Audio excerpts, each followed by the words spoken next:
नमस्कार। आज मैं चिंतन में चर्चा करने जा रहा हूँ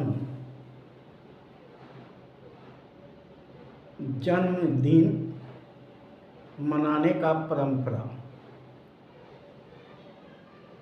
आज जोर शोर से जन्मदिन मनाने का प्रथा चल रहा है।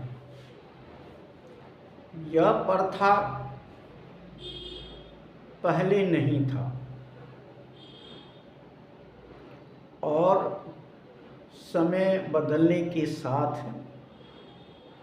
यह वर्तमान समय में यह प्रथा आपके सामने दिखाई पड़ रहा है। पहले केवल जन्म के समय छठी कराने की प्रथा थी और नामकरण पंडित द्वारा बिना बुलाए हुए लोग करा लेते थे। पंडित को बुलाना भी नहीं पड़ता था और वहाँ जाकर के नाम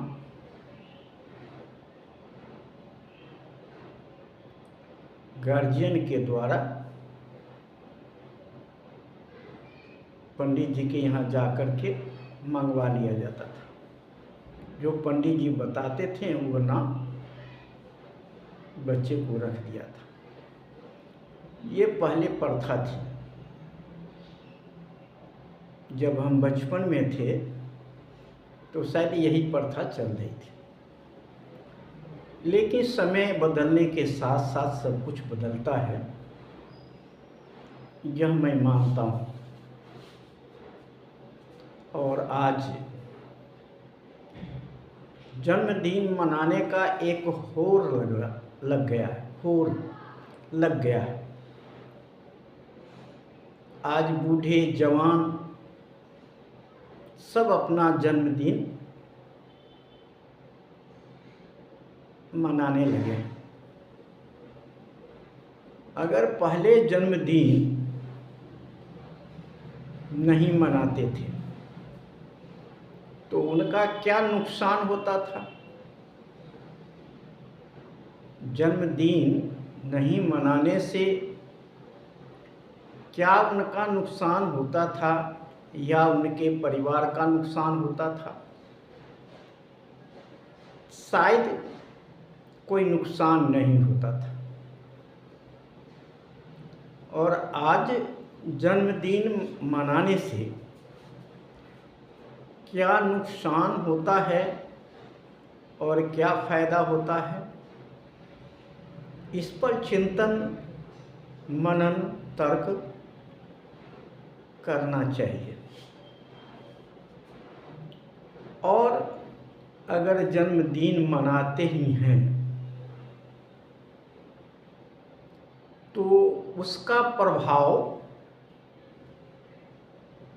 बच्चे के ऊपर, उनके माता पिता के ऊपर और समाज के ऊपर अच्छा प्रभाव पड़ना चाहिए।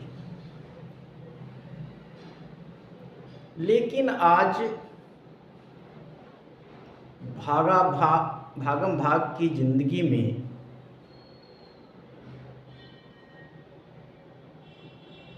देखा देखी के जिंदगी में इस पर चिंतन बहुत कम लोग करते हैं, बल्कि एक दूसरे को देख करके अपने कार्य का अंजाम देते हैं। ये नहीं सोचते कि इसका प्रभाव क्या पड़ेगा बच्चे के ऊपर, परिवार के ऊपर और समाज के ऊपर। तो आज जो जन्मदिन मनाने की प्रथाएं हैं वह कोई फायदा देने वाली नहीं है, बल्कि एक प्रकार से धन का दुरुपयोग हम समझते हैं। जिस धन को आप विकास कार्य में लगाते, बच्चे की पढ़ाई में लगाते, खेती में लगाते, रोजगार में लगाते, और उस पैसे का आप यह जन्मदिन मनाने में लगा देते, तो यह पैसा का एक तरह से दुरुपयोग है और इससे कोई लाभ शायद दिखाई नहीं पड़ता है। वाहवाही मिलती है, गांव में चर्चा होती है, फलाना ऐसा कर रहा है, जन्मदिन मना रहा है, चलें प्रसाद ले लें, भोज खाएं। इस चर्चा के अलावा कोई लाभ दिखाई नहीं पड़ता और दूसरे दिन होकर के इसका कोई सकारात्मक पहलू दिखाई नहीं पड़ता, उससे कोई सीख मिलता हो ऐसा दिखाई नहीं पड़ता। तो इस पर थोड़ा सा चिंतन करना पड़ेगा कि आज हम जन्मदिन कैसे मनाएं। हम देखते हैं कि जन्मदिन पर लोग डीजे बजाते और बड़े बड़े हॉर्न लगा करके दूर दूर तक का आवाज़ सुनाने की कोशिश करते हैं। इसका गलत परिणाम दिखने को मिलते हैं। आज डीजे में क्या चीज़ बजता है वो हम सबको पता है और हम वही चीज़ पसंद करते हैं। हम अच्छा चीज़ पसंद नहीं करते, बल्कि वह चीज़ पसंद करते हैं जिससे कि हमारा आंतरिक शरीर के भाग को नुकसान पहुंचता है, बल्कि मन की शुद्धिकरण का नुकसान पहुंचता है। मन पवित्र है, वह अपवित्र होता है और परिवार के लिए यह संकेत अच्छा नहीं जाता है। आने वाला पीढ़ी के लिए संकेत अच्छा नहीं जाता है डीजे बजाने से और बड़े बड़े हॉर्न लगाने से, क्योंकि आसपास के बच्चे की पढ़ाई में दिक्कत होती है और हॉर्न बजाने के बाद प्रदूषण भी, जो ध्वनि प्रदूषण है, वह भी होता है। बूढ़े लोगों को कान का भी समस्याएं बढ़ती हैं। तो इसलिए इससे अच्छा प्रभाव समाज के ऊपर और अपने परिवार के ऊपर नहीं पड़ता है। इसलिए नंबर 1, अगर जन्मदिन मनाते हैं तो उसमें डीजे या हॉर्न बजाने का प्रयास नहीं करें, दूसरे को सुनाने का प्रयास न करें, बल्कि आपको डीजे के बदले साउंड बॉक्स घर में बजाना है तो बजाया जा सकता है। वो भी क्या चीज़ बजाया जाए, इस पर चिंतन मनन और तर्क वितर्क जरूर परिवार में कर लेना चाहिए कि हमें आज के दिन, जन्म के दिन क्या बजाना चाहिए और क्या नहीं बजाना चाहिए। अगर बजाने से सकारात्मक ऊर्जा मिलती है तो उसे बजाना चाहिए। आगे बढ़ते हैं कि आज एक परंपरा और चल गई है केक काटने की, केक मंगवाने की परंपरा चल गई है। शायद इसको एक फैशन मान लिया गया है, लेकिन हमारे ख्याल से यह उचित नहीं है, क्योंकि केक में क्या क्या चीज डाला जाता है वह हमें भी और आपको भी पता हो कि क्या क्या चीज केक में पड़ता है। जानने के बाद भी हम उस केक को मंगाते हैं, क्योंकि केक के बिना सोचते हैं कि जन्मदिन मनाया ही नहीं जा सकता। लेकिन यह सोच को तर्क के आधार पर बदलना चाहिए। केक के बदले अगर हम फल का प्रयोग करें, फल के डाली का प्रयोग करें, तो शायद हम इसका विकल्प दे सकते हैं।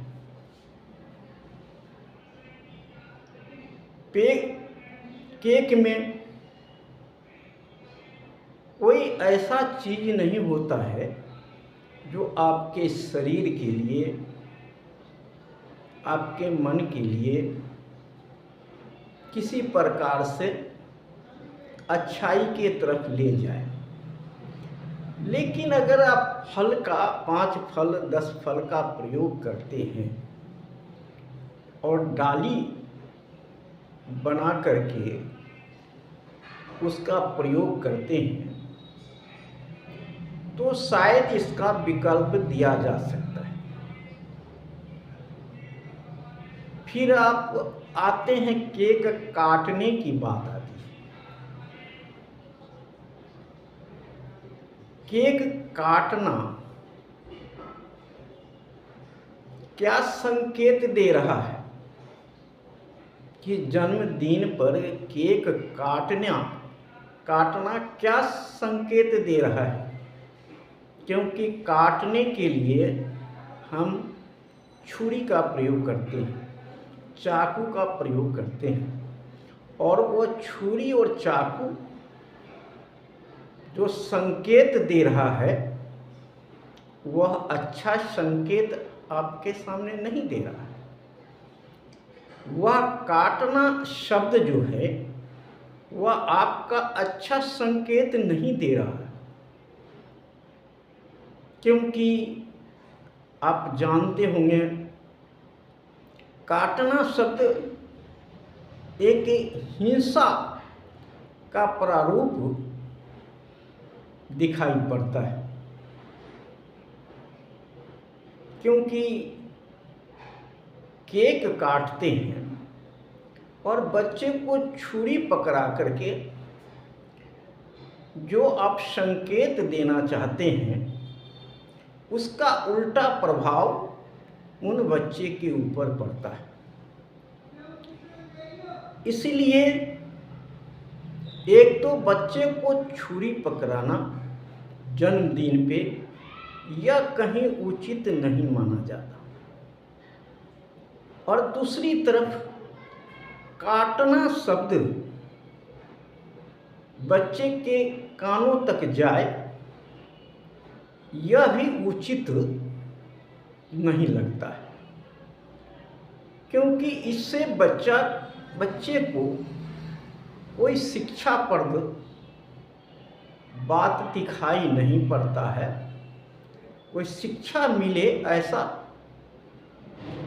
दिखाई नहीं पड़ता है, बल्कि उसका विपरीत छुरी और काटना दोनों खराब आदत का संकेत है।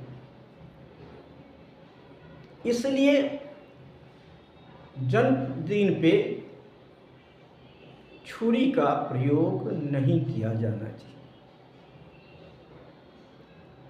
और जो आप केक कटाते हैं इसका प्रयोग नहीं होना चाहिए। जन्मदिन मनाएं, जन्मदिन का उत्सव मनाएं, लेकिन केक शब्द को आप वहां से बाहर कर दें। इसके विकल्प मैंने क्या कहा? फल, अनेक प्रकार का फल है, बहुत प्रकार का फल है और वह केक का रूप भी ले सकता है, ऐसे फल भी है।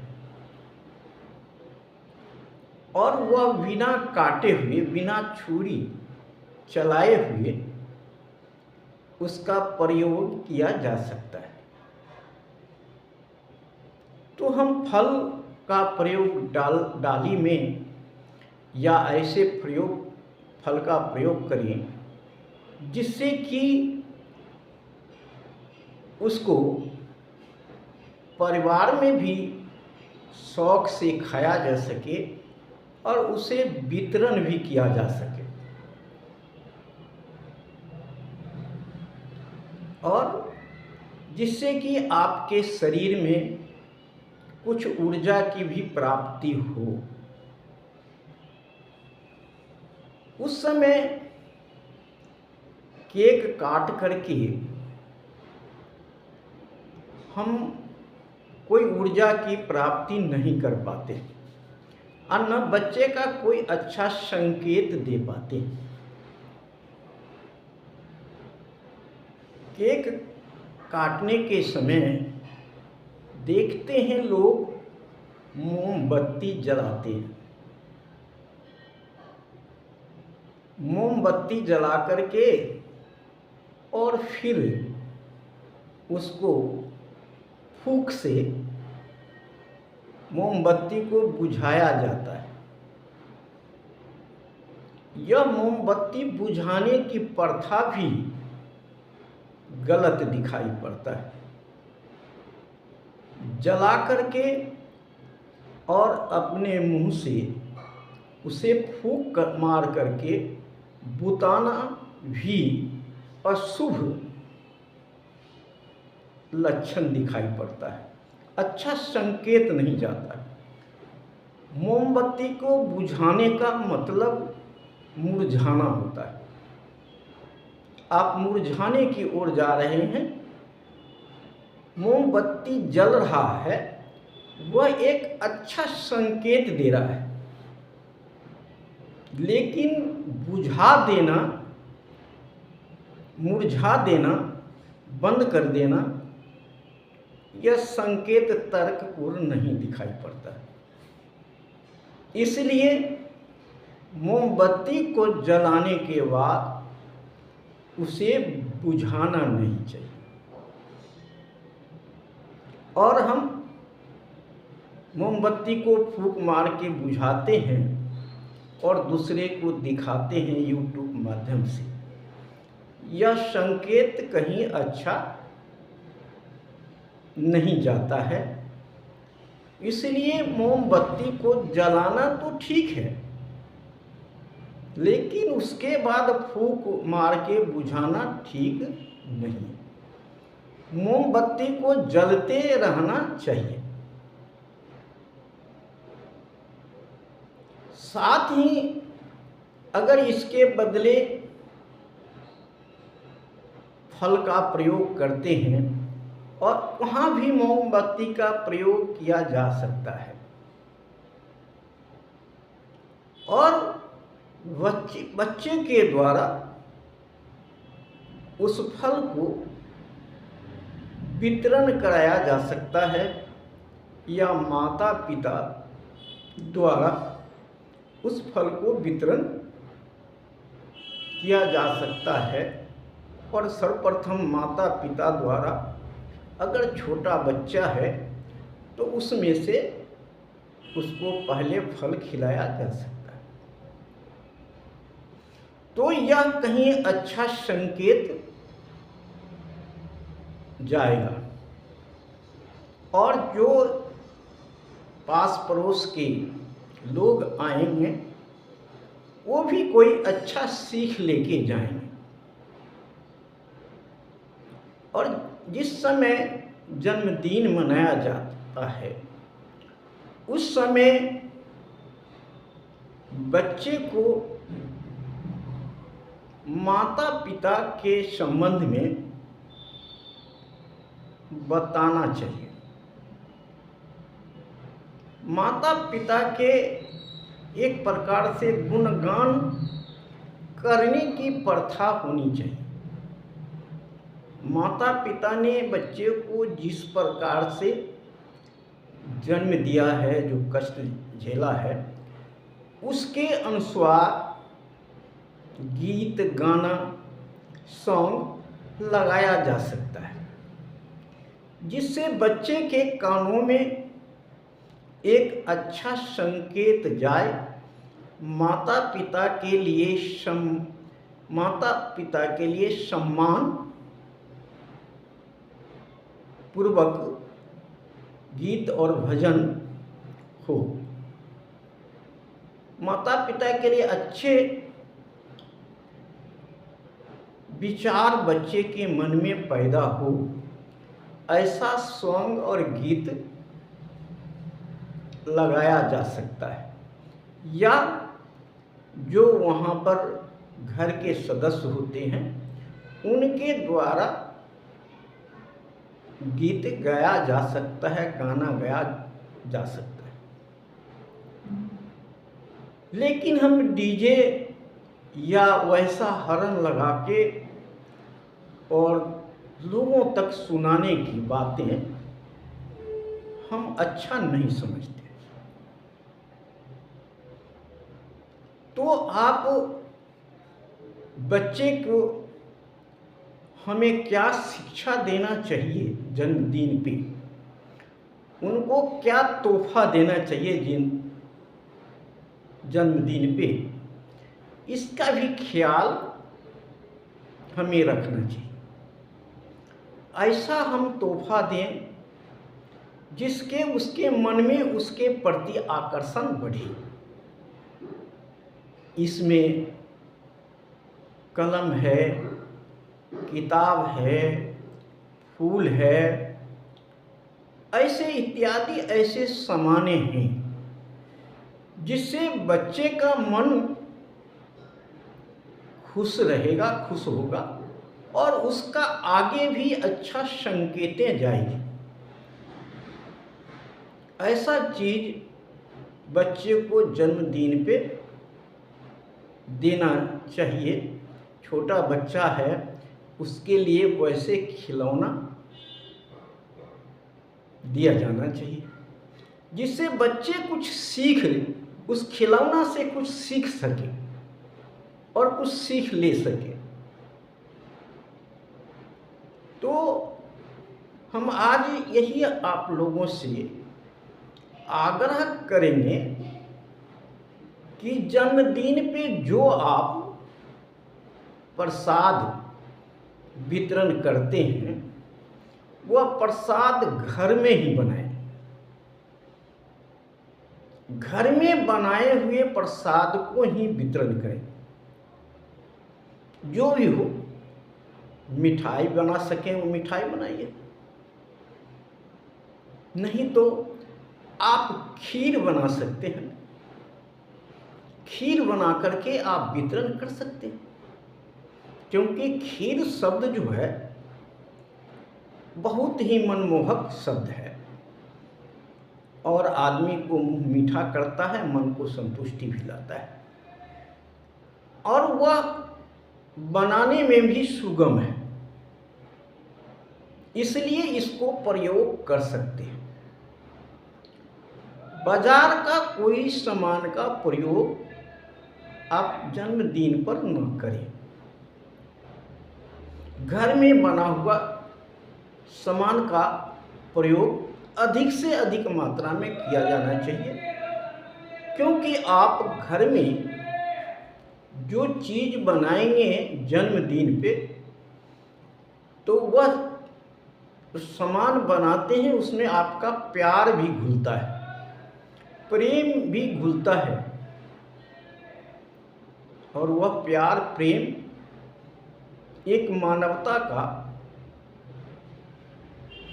मानवता पैदा करता है, करुणा भी पैदा करता है।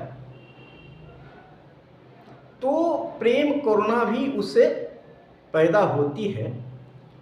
इसलिए आप अपने हाथों से बच्चे के लिए जन्मदिन पर खाना बनाएंगे तो एक आकर्षण पैदा होगा, एक लगाव पैदा होगा, एक मनमोहक विचार पैदा होगा। इसलिए बच्चे के जन्म हो, आपका जन्मदिन हो, चाहे किसी का जन्मदिन हो, तो हमें एक तो फिजूल खर्ची से हमें बचना चाहिए, हमें देखा देखी नहीं करना चाहिए, अपने अर्थ के हिसाब से ही काम करना चाहिए, और अपने सुगमता पूर्वक जो हो सके वही करना चाहिए। आज लोग शादी ब्याह श्राद्ध में जो खर्च लगता है उसी की तरह आप जन्मदिन मनाएंगे तो शायद आपकी अर्थ की बर्बादी के साथ साथ आपकी सम्मान की भी बर्बादी होगी। उससे समाज में कोई शिक्षा मिलती है ऐसा हम कल्पना नहीं कर सकते। अगर पहले जन्मदिन नहीं मनाया जा सकता था, उस समय का आचरण देखिए, एक दूसरे के प्रति सम्मान देखिए, एक दूसरे के प्रति भाव देखिए, वह आज दिखाई नहीं पड़ता। आप तरक्की कर रहे हैं, पैसा ज़्यादा कमा रहे हैं, लेकिन एक दूसरे से प्रेम मोहब्बत कमता जा रहा है, सम्मान कमता जा रहा है। परिवार में भी एक दूसरे के प्रति टकराव पैदा हो रहा है। तो ये टकराव भी एक पैसे फिजूल खर्ची का कारण बनता है, और अगर विचार आपको सकारात्मक नहीं पैदा होता है तो ये भी एक टकराव का कारण बनता है।